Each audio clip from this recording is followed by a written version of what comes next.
DJ Santosh राज, DJ विकास मटियार कला Sitamarhi.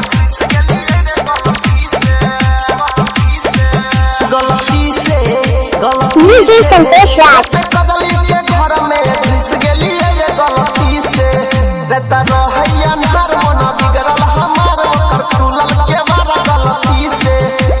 DJ Santosh राज,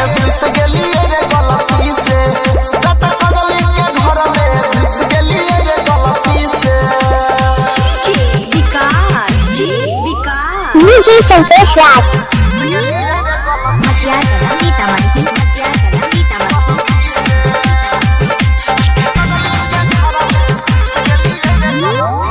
DJ Santosh राज,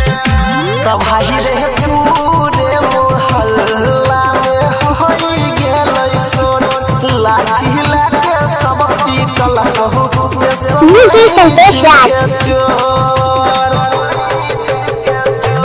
भाई रे पूरे मोहल्ला में होई गेलै सोन लाठी डीजे संतोष राज, पीटल कही से समय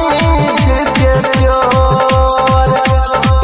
नहीं गेल कई विचार छोड़ देल कई कपार तोड़ देल कौरे हर गलत डीजे संतोष राज, घर में घुस गेलिए गलती से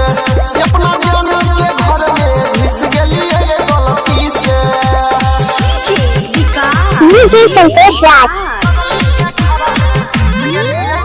मटियार कला सीतामढ़ी।